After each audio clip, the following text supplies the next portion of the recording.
As a constitutional law attorney, former senior legal advisor and personal counsel to President Donald J. Trump, Jenna Ellis believes in the rule of law and the importance of integrity in our elections. And she's ready to tackle the big cultural and legal issues facing America.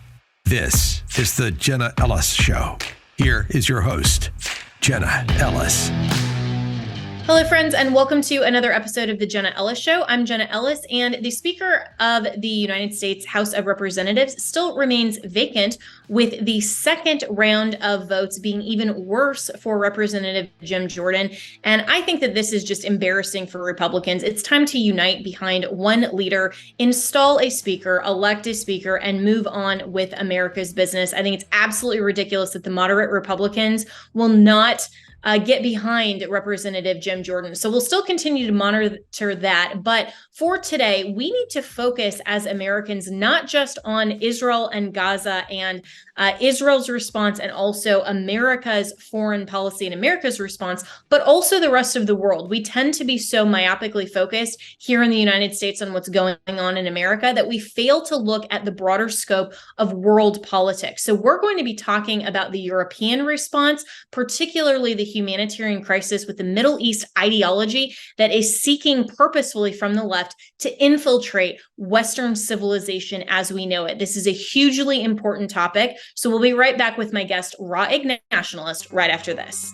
With inflation, the banking world collapse, and everything that Joe Biden is doing not to protect America, you need to make sure to secure your financial health, especially in retirement. And hey, if you're a millennial like me, that actually is sooner than you think. You need to start now, even if you are a millennial or a Gen Zer, to make sure that your financial health is actually healthy when we get to retirement. And Legacy Precious Metals has a revolutionary new online platform that allows you to invest in gold and silver online in real time. In a few easy steps, you can open an account online, select your metals of choice, and choose to have them stored in a vault or shipped right to your door.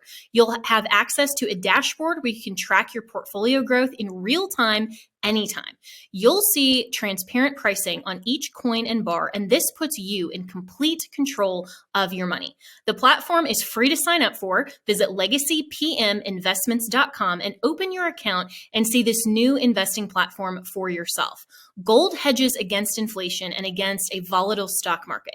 A truly diversified portfolio isn't just more stocks and bonds, but different asset classes. This brand new platform allows you to make investments in gold and silver, no matter how small or large, with just a few clicks. Visit legacypm.com to get started. You can download the free investor's guide, and you can also call Legacy PM Investments to talk to a portfolio expert to get expert answers to your to customize your personal portfolio. So visit legacypminvestments.com to get started. Tell them that Jenna sent you. Joining me now is our good friend, Egg Nationalist, who is a social media anon. I was going to say Twitter anon, but Twitter doesn't exist anymore. It's only X. But this is a very important topic, Egg, because as we were talking about just moments before the program, with the situation going on in Israel between Israel and Hamas and Hezbollah, most of the United States media class and pundits have only been concerned about Israel's response and also the United States foreign policy. But we need to talk about what's going on in Europe. Oh, yeah, we absolutely need to talk about Europe. There are some very worrying developments, I think. I mean, I'm somebody who spends a lot of time talking about migration in particular, demographic change, and well, we're staring down the barrel of a number of different things, but we're staring down the barrel of another migrant crisis on the scale of 2015 or even larger. But there are other things to talk about too, including obviously the response of settled Palestinians and Muslims and supporters of the Palestinian cause in Europe as well, because, you know, the reactions that we've seen in the US have been mirrored in the UK and across the rest of Europe as well. And we've also seen renewed Islamic terror attacks as well. So it's a mad situation, and I think it's only going to get madder. Yeah, and you tweeted earlier, it's so obvious what's going to happen. None of the surrounding states will take Palestinian refugees. So Europe, with Germany, of course, taking the lead, will quote unquote step up and accept hundreds of thousands, maybe millions more refugees. As far as I can see, the quote unquote solution will be arrived at to the problem of Gaza will be mass migration of more or less its entire population to the West. And I think you're spot on with this. And this is exactly what the left wants in terms of taking the Middle East ideology and infiltrating the West with these types of so-called refugees so that we can not only influence culture, but also have no vetting under the guise of a humanitarian crisis. So what is going on, at least insofar as Europe?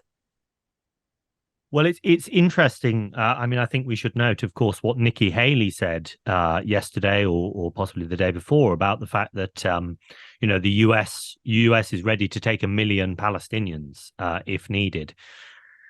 We haven't seen any sort of explicit commitment from European politicians yet, but it was interesting to note that when King Abdullah of Jordan said, "We are not going to be taking any Gazan refugees," he was standing next to Chancellor Olaf Scholz, the German Chancellor who'd flown in from Berlin. And Olaf Scholz is a man who has said many times that Germany needs more refugees. Germany needs more migrants in order to, keep its economy going, to keep the birth rate up. So I'm sure that there was probably discussion behind the scenes precisely about facilitating the movement of Palestinian refugees to Europe in large numbers. And of course, as we know from the migrant crisis in 2015, what Germany decides, the rest of Europe gets. It was a unilateral decision in 2015 by Angela Merkel. Wir schaffen das, she said, we can handle it. Come as many as want to come should come. And they did come, and the whole of Europe, and not just Germany, had to deal with it. So I think that there's almost certainly there are almost certainly arrangements being made right now for the massive transfer of refugees in the most peaceful way possible to Europe and their resettlement there. And you're right, it does serve leftist agendas. Of course, mass migration has been used as a tool of social engineering for decades now.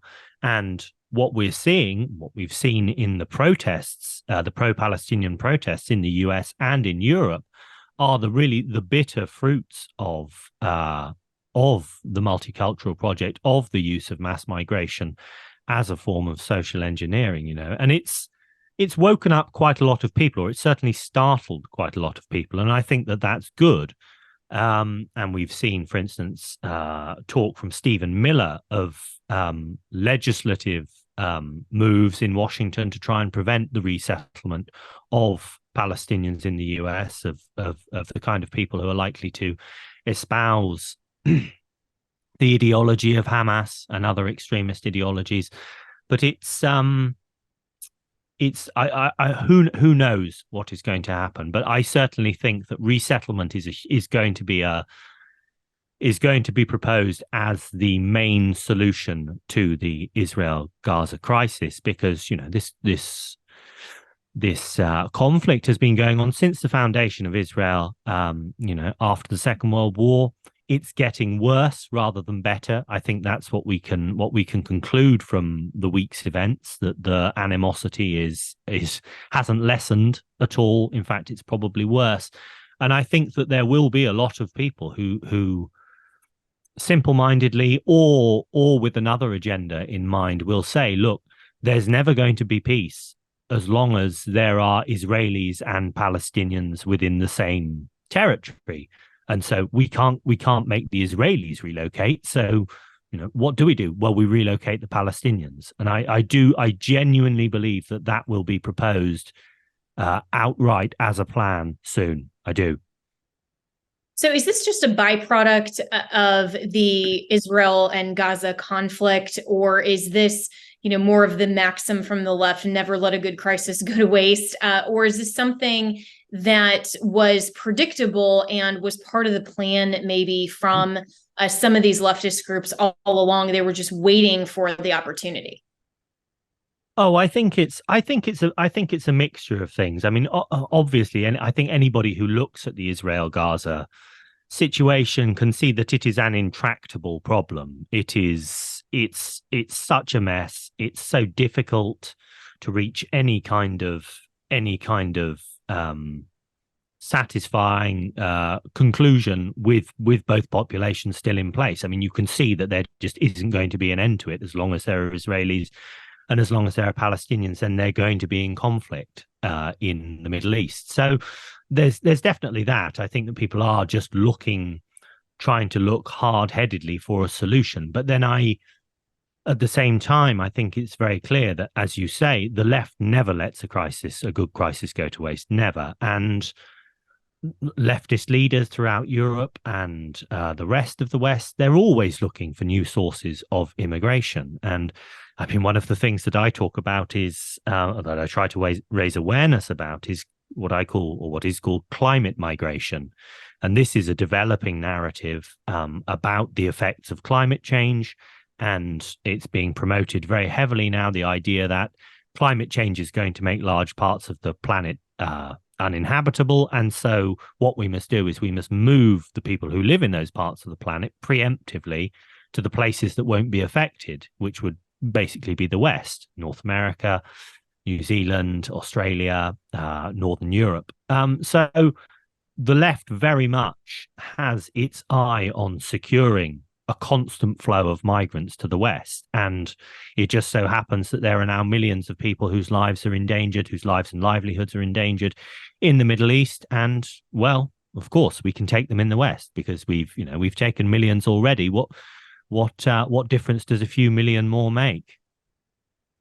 Right. And this is a crisis, and let's talk about the fundamental ideological transformation that this type of migration presents, because I think everyone in America who is America first on the GOP side, I mean, including President Trump, including Governor DeSantis, Vivek Ramaswamy, is contrasted with people like Nikki Haley, who I would say is more of a globalist and who is harnessing and utilizing the leftist language in this way to say that this is a humanitarian benefit to the United States and using some of that rhetoric.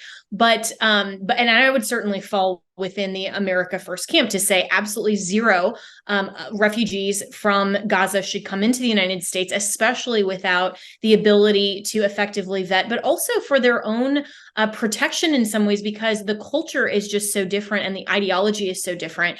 But when we're talking about how the Middle Eastern ideology is infiltrating the West, when we're talking about the left's attempt to tear down a Western civilization and all of the foundations of liberty and freedom that have truly made the West great, what type of migration crisis from a broader scale, not just speaking specifically about Gaza, does the leftist mentality, when they use these phrases like humanitarianism as a pretext to say, well, who could possibly be against humanitarianism? They're not actually talking about that. They're talking about fundamentally changing the culture. And what type of danger more broadly does that present?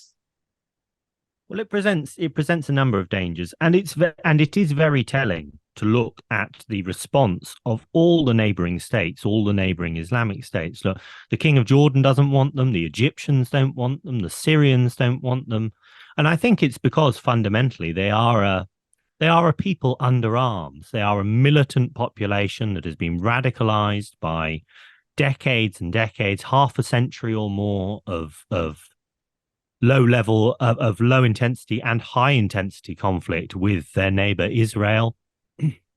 They're a dangerous group to try to incorporate into your nation. And I mean, look, we've seen in the last week since since it was declared that Friday the 13th would be a global day of jihad, we've seen terrorist attacks in Sweden, I think it was, and in Belgium rather, and in other places. We've seen murders. We've seen a murder in Britain, at least one murder.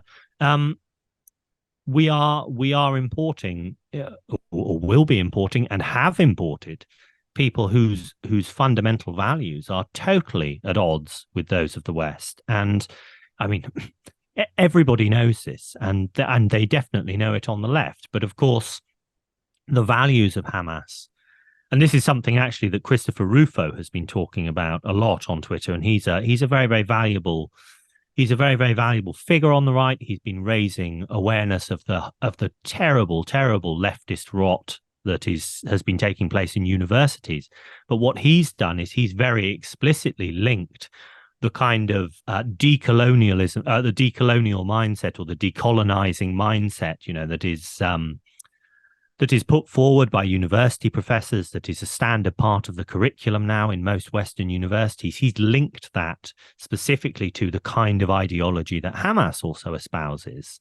And it was interesting to see, of course, Black Lives Matter coming out in full-throated support of the Palestinian cause. And I've had various different musings about what that potentially means, including for the right, because of course we have to remember that Hamas is a proscribed organization. It's a designated international terrorist organization. And then here you have a domestic, you might say, a domestic terrorist organization, Black Lives Matter, certainly part of the great big racial grievance machine that's going to be rolled out next year, I think, to disrupt the election. You have this group coming out in full-throated support of a designated terrorist group, and the right could do a lot with that. And I think really we need to recognize that actually, these groups like Hamas are a fundamental danger to our way of life, and domestic groups that support them and provide them with material and moral support actually really deserve to be under investigation. Yeah, wouldn't we much prefer that that Congress and the DOJ and the FBI and all of the three-letter agencies in Washington use their powers and the tools at their disposal to investigate those types of terror cells, rather than pastors and parents and lawyers and among other American citizens. But that's a whole other conversation. But speaking of the decolonization, for listeners, we addressed this in detail on Monday's podcast with Orrin McIntyre from Blaze TV. If you missed that episode, I'd encourage you to go and listen to that, specifically what decolonization means in terms of how the left is trying to use that language. You need to familiarize yourself with that. And Raw Egg, you're absolutely right and spot on in your commentary. And you talk about the universities as well, and how the professors and the left are using these institutions to really indoctrinate a lot of this leftist ideology. And we know, and we've been talking about what's going on here in America's universities. Is that mirrored as well in Europe? From my experience of British universities, my personal experience, I would say absolutely yes. And it was noticeable. I did see in the news that there were big protests in Oxford, the oldest seat of learning in the English-speaking world. There were big pro-Palestinian protests in Oxford. And there have been other pro-Palestinian protests in London, at universities, at places like the LSE, I think, which is known as a hotbed of student radicalism and has been pro-Palestinian for decades and decades. And I'm sure it's mirrored across the rest of Europe as well. It's a mindset that is the decolonization mindset is a mindset that is the default, I would say, in universities throughout the Western world. So if you go to a Western university, that is the mindset that you are likely to run up against. That is the mindset that will be taught to you. That is the mindset that will dominate student politics. And it's been that way for a long time. But now, all of a sudden, we're starting to realize just how problematic that is, and that we've been incubating a very, very dangerous baby in our universities for a long time. Yeah, and this is why worldview matters, and the ideology that manifests itself in the broader culture matters. It's not just politics. And so many Americans would say that elections are the only real solution or the biggest solution in the response. But if you've lost the culture because of the ideologies that are indoctrinating our young people in universities, it's not ultimately going to matter who's in the White House or who isn't, when we see the broader culture that's bought into a lot of the critical theory, for example, that's manifested in BLM, and seeing this type of response to what's going on between Israel and Gaza, and all of these different protests that are supporting Palestine. Ultimately, politics is downstream from culture and will be affected even more than just if we just myopically focus on politics. So, in terms of what Americans can pay attention to in Europe, what are either some resources or just good outlets or other ways that, because we don't tend to cover a lot, unfortunately, of world politics. It might be a segment on the national news, maybe in in a 24-hour period, unless it's focused on something like Israel and Hamas. But in terms of what's going on in Europe and the broader perspective, how can Americans stay educated on what's going on in the rest of the world instead of being so myopically focused on America's domestic and foreign policy? Well, X, or Twitter, as it once was known, is a great place. It really is an unparalleled resource for staying on top of current affairs. So I would just say, look, if you want to see what's going on in Europe, type in Europe, search for things about Europe on Twitter, Europe immigration, Europe, Palestine, that sort of thing. There are obviously follow my Twitter, because I talk about it a lot, and I will be talking about it a lot. I'll be watching it with an eagle eye. There's a very good news website called Remix News. That's rmx.news, and they focus very specifically on European problems, but specifically immigration, migration, and that sort of thing. And they've been reporting very, very heavily on what's going on in Israel, Gaza, and the potential implications for Europe. So, I mean, if you can even just follow some mainstream news websites in Europe, things like the Times, the Telegraph, the Daily Mail, even, and you'll see a lot of reporting, and you'll see reporting of terror attacks and protests and all this kind of stuff. And that's precisely what I think we're going to see much more of in the coming days and weeks. We're going to see a lot of craziness. However crazy the world seems, I think it's only going to get crazier. Yeah, we haven't reached our threshold for crazy by a large margin, unfortunately. But that's a great point, Egg Nationalist, that X, formerly known as Twitter, is such a great resource. And I would encourage people to cull your own content. Don't just rely on one news outlet that you have kind of playing in the background all day, because you're only going to get one perspective of one network. You have a responsibility to investigate yourself and to look at different resources. I follow a wide variety of people, yes, even leftists and Democrats, on social media as well, because I want to know what they're saying. And I also follow other sources on social media, other foreign outlets as well, so that you get a broader base of content. And I know that that's a lot to consume, but even if you're just reading the headlines and you're kind of seeing the most prolific tweets that are trending from the sources that you follow, take 10 or 15 minutes in the morning and in the evening just to scour that and to keep yourself informed instead of just relying on one news source. So follow Egg Nationalist as well. He's at babygravy9 on X, formerly known as Twitter, and provides a lot of really good content. So Egg, thanks so much for your perspectives today. We always appreciate your time. Thank you. It's always a pleasure to speak to you, Jenna. Thank you.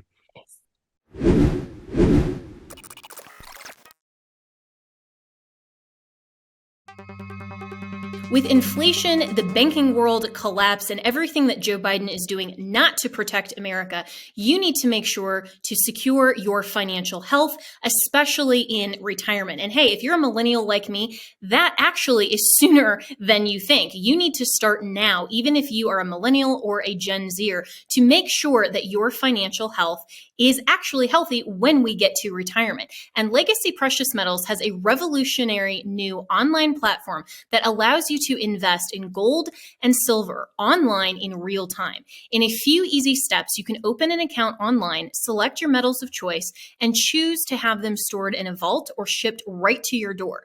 You'll have access to a dashboard where you can track your portfolio growth in real time anytime. You'll see transparent pricing on each coin and bar, and this puts you in complete control of your money. The platform is free to sign up for. Visit legacypminvestments.com and open your account and see this new investing platform for yourself. Gold hedges against inflation and against a volatile stock market. A truly diversified portfolio isn't just more stocks and bonds, but different asset classes. This brand new platform allows you to make investments in gold and silver, no matter how small or large, with just a few clicks. Visit legacypm.com to get started. You can download the free investor's guide, and you can also call Legacy PM Investments to talk to a portfolio expert to get expert answers to to customize your personal portfolio. So visit legacypminvestments.com to get started. Tell them that Jenna sent you. On MyPillow's 20-year anniversary with over 80 million MyPillows sold, Mike Lindell wants to thank each and every one of you by giving you the lowest price in history on his MyPillows. You will receive a queen-size MyPillow for only $19.98. The regular price is $69.98 and just $10 more for a king size. You'll receive deep discounts on all MyPillow products such as bed sheets, mattress toppers, pet beds, mattresses, my slippers, which I love, and so much more. This is the time to try out some of the amazing products you've had your eye on from MyPillow. So go to mypillow.com and enter promo code Jenna to receive this amazing offer on the queen size MyPillow for $19.98. You can go to mypillow.com or call 1-800-564-8475. Be sure to use the promo code Jenna. This offer comes with a 10-year warranty and a 60-day money-back guarantee. It's time to start getting the quality sleep you deserve. This offer comes with a 10-year warranty and a 60-day money-back guarantee. It's time to start getting the quality sleep you deserve. Go to mypillow.com, use the promo code Jenna. When the government used emergency edicts during COVID to restrict the gathering and worship of churches, 3 pastors facing the risk of imprisonment, unlimited fines, and their own churches being ripped apart, took a courageous stand and reopened their doors in the face of a world that chose to comply. The Essential Church is a feature-length documentary that explores the struggle between the church and government throughout history. This fascinating story uncovers those who've sacrificed their lives throughout history for what they truly believe in. Rediscover why the church is essential and how we prove that this stand remains true from a scientific, legal, and most importantly, biblical perspective. This is not your typical movie. It'll change your life. You need to see this movie with your friends and family. The Essential Church is streaming today exclusively at salemnow.com. That's Essential Church, streaming at salemnow.com.